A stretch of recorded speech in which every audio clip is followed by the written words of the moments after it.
Hello everyone and welcome back to Skish.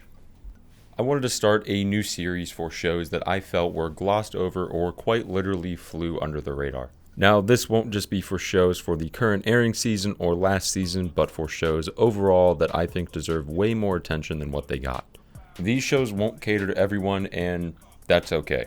I feel like the both of us have a pretty broad interest in different anime genres and shows, so if you don't like one show or two shows in here, there's probably something throughout the series that you will find that you are interested in. Alright, so to start off, let's talk about 3 shows that finished airing in spring of 2025. This one is very fitting with the World Series just wrapping up. If you are a fan of baseball or any sports anime, then there's a good chance you might like this.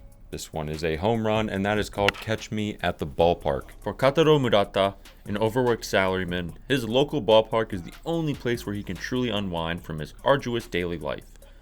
One evening, he is approached by Ruriko, the new lively beer vendor girl, trying to sell her first drink to him. Kotaru accepts Ruriko's offer, marking the start of their friendship and lots of playful teasing. While Kotaru tries to enjoy baseball to the fullest, and Ruriko diligently seeks for more customers, many fans with heartwarming stories of their own come to fill the ballpark and enjoy the space that brings them all together. This show was an absolute treat every single week, and I feel unfortunately a lot of people missed out on this one. Now, we're both really not baseball fans or fans of any sports for that matter, but I think a lot of people could have found something to enjoy from the show. Now, I did get the opportunity to attend a baseball game in Japan when I was visiting in March. I went to the Seibu Lions, and I will say that this show was pretty damn accurate with everything that went on. There are beer vendor girls going around selling beer, and it's just a hoot. It's a great time, and that reflects very well in the show. There wasn't a single character either of us really disliked in the show. Everybody had their own particular charm. We have some fun English-speaking characters, a mysterious mascot, and even a dog. Overall, this was a super chill show, and if you want something kind of quick and fun to just relax to, this is perfect for that. It has some heartwarming moments as well as some scenes that make you laugh. The only bad thing I can say about this show is that there isn't more of it, as cliche as that sounds. The next show on the list may not be for everybody out there. If you don't enjoy magical girls, then this might not be up your alley. But we do encourage you to check it out, and that show is Maebashi Witches. In the city of Maebashi, Yuina Akagi is a free-spirited high school girl with a hobby of buying trendy clothes online and taking photos of her life's highlights. One day, a talking frog suddenly speaks to her and sees in her the potential to become a witch and transports her to the Witchverse.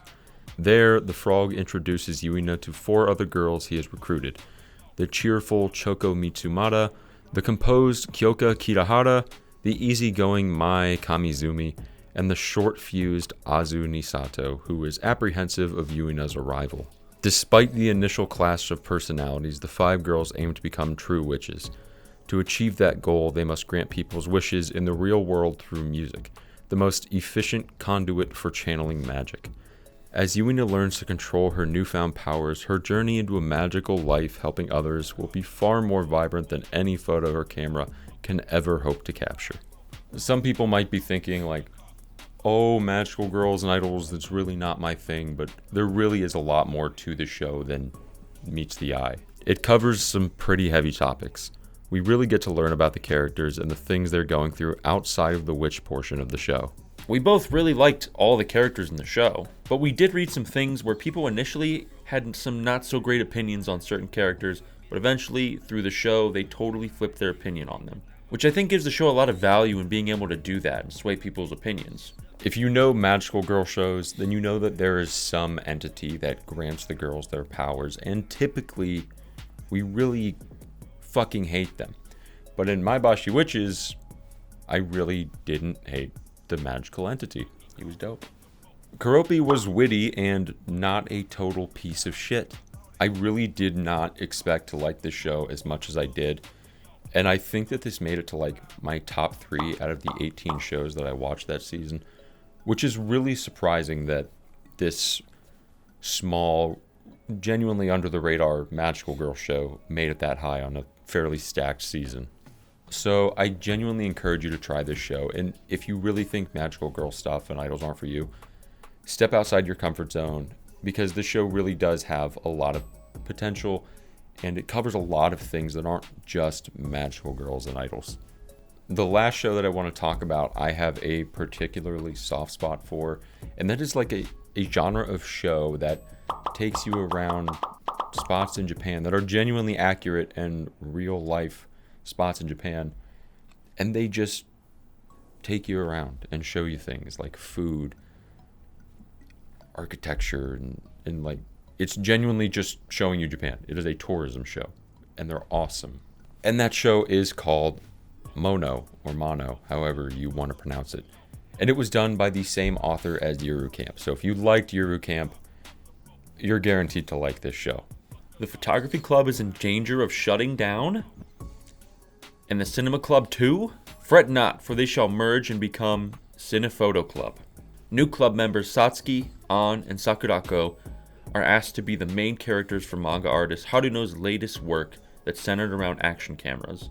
The girls head out to capture the lovely sights of Japan, experimenting with gadgets beyond photography and film equipment, and of course, chomping on the local delicacies along the way. I will say there was one more show that aired this season that was very similar to Mono in the sense of it took you around Japan and it was just a tourism show, and that was Zatsutabi That's Journey. But I liked this one like slightly more, so I put it on the list. But if you're into those shows, definitely check out Zatsutabi as well. As I had previously mentioned, Mono was written by the same author who did Yuru Camp, so you know exactly what to expect, and that is greatness. Mono is the perfect show to just watch, shut your brain off to, laugh, and enjoy. All the characters were so different and unique from each other that it's really hard to just pick one as a favorite, because all of them just had some awesome qualities about them.